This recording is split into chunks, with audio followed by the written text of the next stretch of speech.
Olá, irmãos, cumprimento a todos com a paz do Senhor.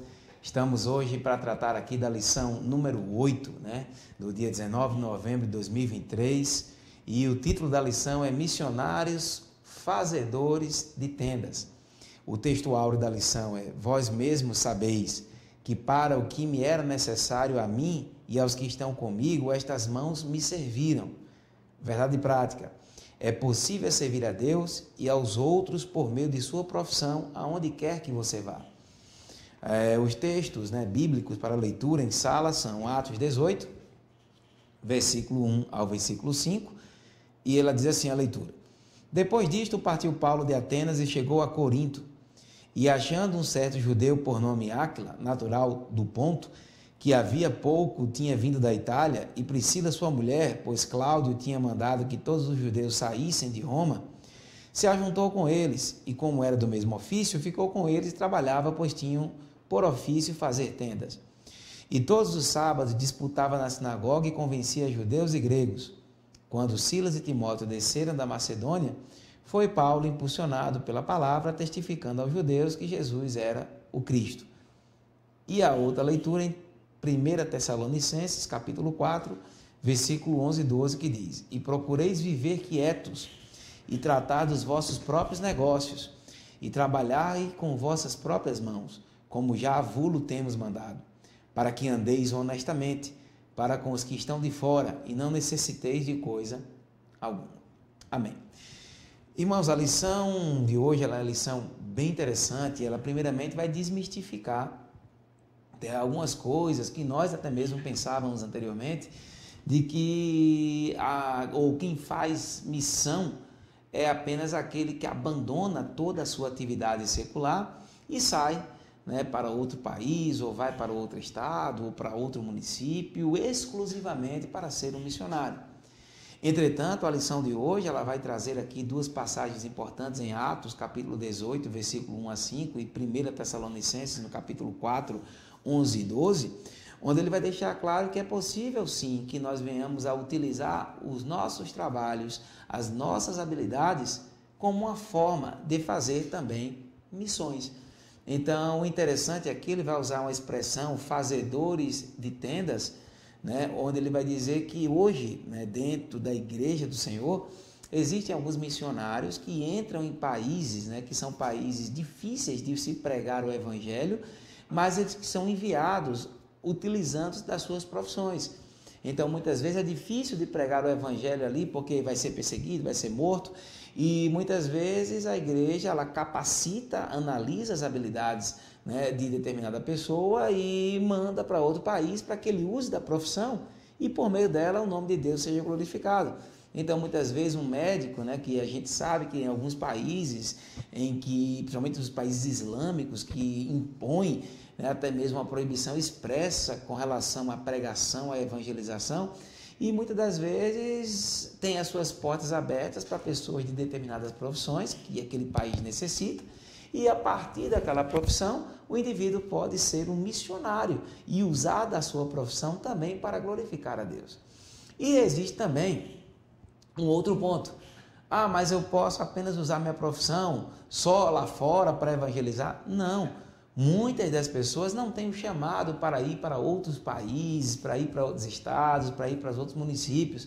Muitas vezes estão na sua cidade com a sua família, mas que na profissão que exercem podem fazer para glorificar a Deus. Existe um livro de Bernard Shaw que ele trata sobre o propósito do trabalho, e é muito interessante esse livro, porque ele diz o seguinte: primeiro, quando houve a queda, tudo foi manchado, tudo foi maculado, inclusive a visão que se tinha sobre o trabalho. Então, muitas das coisas que a Igreja Católica falava, considerava o trabalho como um castigo que foi imposto ao homem. Não. Nós, evangélicos, protestantes, não cremos que o trabalho ele é um castigo. Na verdade, o trabalho ele é uma bênção dada por Deus. Entretanto, com a queda, muitos dos homens perderam o verdadeiro propósito do seu trabalho. Então, tudo que nós temos na vida, como dizem Eclesiastes, quando destituído do verdadeiro propósito, que é glorificar a Deus, é vaidade. Então, a pergunta que se faz é: nós cristãos, independentemente da profissão que exercemos, devemos fazê-lo para a glória de Deus. Então, se você, por exemplo, é um juiz, que você seja pautado pelo Evangelho. Se você, por exemplo, é um ASG, e limpe aquilo para a glória de Deus, né? Não trabalhe como para os homens, trabalhe como para Deus. E aí o trabalho, ele perde essa visão de castigo e é uma maneira de nós implementarmos o reino de Deus aqui na terra. Então, por meio do seu trabalho, você pode abençoar inúmeras pessoas. Então, pessoas que lidam com o público, vendedores, muitas vezes o público chega carrancudo, chateado, e de repente você chega atendendo aquela pessoa com aquela paz que só o Evangelho pode lhe dar, e atende aquela pessoa com um sorriso, atende aquela pessoa desejando as bênçãos de Deus, que a paz de Deus repouse sobre ele, e muitas vezes a partir do seu atendimento, por meio da sua profissão, o nome de Deus é glorificado. Então, a partir do momento em que nós somos salvos, né, tudo em nossa vida, ele vai, obviamente, convergir para a glorificação de Deus. Então, o nosso trabalho é para a glória de Deus. Então, a partir do momento em que eu uso o meu trabalho e minha profissão para poder ajudar ao próximo, como forma de amar ao próximo, eu estou também evangelizando por meio do meu trabalho. Então, a gente precisa ter um cuidado, né, que muitas vezes foi passado culturalmente pela própria Igreja Católica, de que há uma diferença entre o secular e o sagrado, onde muitas vezes o sagrado fica reservado apenas àquilo que está na igreja, e o secular é aquelas coisas que estão aqui fora, mas nós, né, que somos protestantes, nós não temos essa visão dicotômica da vida. A nossa visão é tudo que nós fazemos, seja no meio secular, no nosso trabalho, ou seja, na igreja, é para a glória de Deus. Então, o nosso trabalho deve ser usado como uma maneira de glorificar ao Senhor. E no primeiro ponto da lição, ele vai tratar da vida profissional de Paulo e sua vocação ministerial. Então, um dos maiores exemplos que nós temos, né, sem sombra de dúvidas, um dos maiores evangelistas, implementadores de igreja, foi o apóstolo Paulo. E o apóstolo Paulo, por várias cidades que ele passou, inclusive, ele usou das suas habilidades, como aqui na passagem em Atos, no capítulo 18, ele usou das suas habilidades que ele tinha, embora ele tenha estudado com Gamaliel, né, que é um dos maiores professores da época, ele nunca deixou de lado o seu ofício, porque ele entendia que ele também teria que, com o suor das suas mãos, com a força das suas mãos, ele deveria também exercer um trabalho. Tanto é que chegava até em momentos que o próprio apóstolo Paulo ele recomendava, né, para os seus, algumas pessoas que se espelhavam nele, que diziam: olha, vocês muitas vezes vão ter que trabalhar, né, para que as pessoas que vocês pregam, elas não imaginem que o interesse que vocês têm é um interesse financeiro. E ele muitas vezes negava a receber algum tipo de ajuda, porque ele queria que as pessoas não misturassem as coisas. Daí a importância, muitas vezes, de se ter um próprio ofício, né, de fazer a sua própria tenda, né, de ter o seu próprio ofício, para que muitas vezes as pessoas não imaginem que seu interesse em chamá-las, em atraí-las para a igreja ou atraí-las para aquela religião seja um interesse meramente financeiro, que é o que infelizmente hoje nós vemos com essas igrejas, né, neopentecostais, com esses teleevangelistas, né, que muitas vezes estão muito mais preocupados com metas do que números, do que mesmo com a salvação das almas que ali se encontram. Então, é impressionante que hoje existem igrejas que existem metas financeiras a serem alcançadas, onde o pastor é pressionado, onde as pessoas que estão lá no culto são pressionadas, e muitas vezes é uma meta que a igreja estabeleceu financeira e que a preocupação é tão somente essa. E o que o apóstolo Paulo está dizendo: não, cada um faça um ofício, tenha um ofício, a não ser, claro, que a igreja queira e de bom grado assim faça oferta, como Paulo, quando estava em Filipenses, ele recebeu ofertas, muitas vezes ele nem queria, mas ele recebia, né, de bom grado, né, porque as pessoas assim o faziam. Mas é interessante que as pessoas também tenham essa visão de que é por meio da profissão que você pode evangelizar. Tanto é, como a gente leu aqui no ponto 2, no item 1.2, que diz: como o apóstolo Paulo conjugava vida profissional e ministerial. Aqui a gente vê, né, que ele ganhava o pão de cada dia, ele trabalhava, e tinha dias que ele ia confrontar, né, nas sinagogas os judeus e convencia judeus e gentios. Ele conseguia conciliar, né, ele conseguia fazer o seu trabalho e ao mesmo tempo ele também podia e saía para evangelizar, para pregar nas sinagogas, e muitas pessoas eram convencidas com o seu testemunho. E o ponto 3 da lição é bem interessante, que ele fala sobre a ética financeira na atividade do apóstolo Paulo. Olha o que ele diz aqui, eu vou pegar um trechinho que eu grifei e diz assim: o apóstolo Paulo considerava o costume judaico incorporado ao cristianismo de os ministros receberem ajuda econômica da parte daqueles para quem ministravam como uma norma legítima e correta aos olhos de Deus, e até mesmo recomendado nas Escrituras desde os tempos do Antigo Testamento. Ele não recriminava, né, que as pessoas, que os pastores, os obreiros, alguns missionários que vivessem da obra e recebessem dinheiro. Ele não criticava isso. Porém, olha o que ele diz aqui. Inclusive, mais tarde, o apóstolo reconheceu que não havia ensinado adequadamente os novos convertidos a sustentar a obra, privando-os do fruto que deveria abundar à conta de quem dá voluntariamente. No entanto, Paulo geralmente não aceitava ofertas em dinheiro enviadas pelas igrejas cristãs, e muito menos ainda as exigia, ainda que algumas ofertas voluntárias lhe tivessem sido enviadas pelos crentes de Filipos. Ele às vezes resistia em receber, até porque ele tinha o seu próprio ofício, né? E ele muitas vezes preferia não recebê-lo, mas ele não recriminava, né, as ofertas que muitas vezes eram enviadas, porque ele ajudava também a outras igrejas. Então, o que podemos extrair desse ponto 1 é que é possível aliar a nossa atividade profissional com a vida ministerial. Eu posso usar a minha profissão como um meio de glorificar a Deus, de pregar o Evangelho. Tá? É interessante, né? Uma vez onde as pessoas comentam muito de que tem médicos que quando chegam, vão no consultório, e muitas vezes o médico sente, eu já vi médicos inclusive fazendo oração. Então uma vez minha mãe precisou ir a um médico, estava com pedra na vesícula, né? E um médico que é evangélico, né? Ele perguntou para mim se eu era, eu disse que sou, e ele disse: se você se importa em fazer uma oração aqui? Eu disse: claro que não, a gente vai fazer uma oração. E fizemos uma oração lá no consultório. E isso, gente, é de uma manifestação do Espírito Santo muito grande.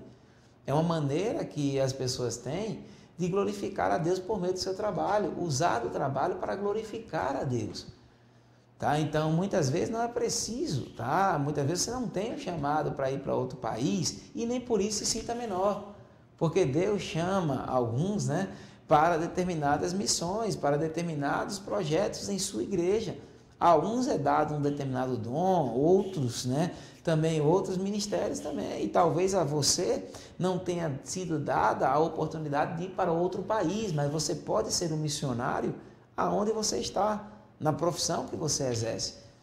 Tá? Então, se determinada profissão as pessoas são conhecidas por serem enrolonas, mas tem ali, ó, fulaninho de tal, que ele é evangélico, ele atende bem, ele é honesto, e isso é uma maneira de você atrair as pessoas para querer conhecer a Cristo, que o Espírito Santo usa de estratégias, né, para que as pessoas sejam atraídas pelo Evangelho. E o seu ministério pode ser muitas vezes a sua profissão. Tá? No item 2 ele fala sobre os missionários, fazedores de tendas. Então a expressão fazedores de tendas, né, historicamente falando, ele tinha uma função, trabalhadores em couro, né? Eram pessoas que faziam tendas que eram feitas de pelos ou couro de cabra. Né? E aqui, por que ele usa esse termo fazedores de tenda para a lição especificamente, né? No ponto 2 ele fala a força missionária no mundo. É interessante porque ele vai justamente falar sobre a possibilidade das igrejas trabalharem hoje esses fazedores de tendas. São pessoas que não necessariamente para fazerem missões lá fora precisam abandonar a sua profissão. As igrejas podem muitas vezes, ao enviar pessoas a outros países, usá-las na profissão que Deus lhe deu. É aquilo que nós estamos comentando no início da aula. Então, muitas vezes, um médico, um advogado, um arquiteto, um engenheiro civil, que vai muitas vezes para outro país e que muitas vezes esse país existe uma resistência natural ao evangelho, muitas vezes proibindo a pregação do evangelho. Às vezes você pode, a igreja, preparar nas missões a sua profissão para que lá fora você vá exercer a sua profissão, mas que no fim, né, o nome de Deus seja ali glorificado e as pessoas queiram, por meio daquele atendimento, por meio daquela sua maneira de atender, também possa glorificar o nome do Senhor.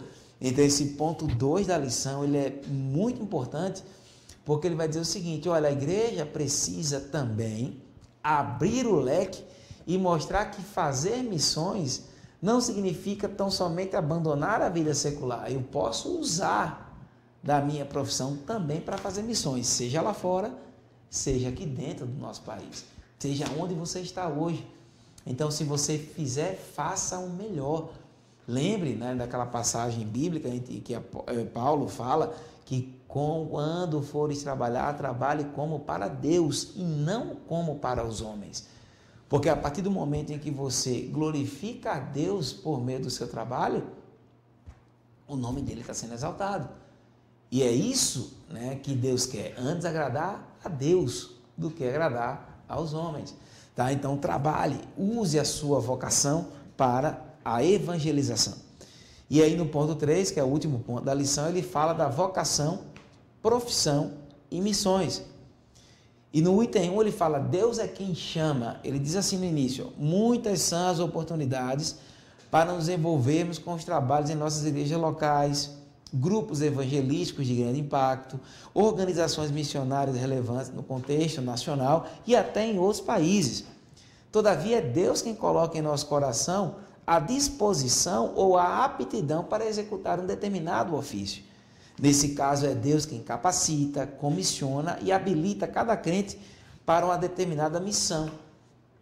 Então, muitas vezes, né, o indivíduo fica achando que por não ter essa vontade, muitas vezes, de sair do seu país, muitas vezes ele não tem, de fato, chamado para ir para outros países. Mas Deus está dizendo que é possível evangelizar por meio da sua profissão. Você não precisa sair do país, não precisa, né, sair do seu estado, do seu município, mas você, aonde você está, você pode usar o seu trabalho para assim fazer. No ponto 2 ele fala exercendo a vocação. Então, um ponto importante é que quando nós somos chamados, que nós venhamos a exercer a vocação como Deus nos deu. É aquele talento. Se Deus nos coloca, se Deus nos capacita, eu não posso enterrar aquele talento.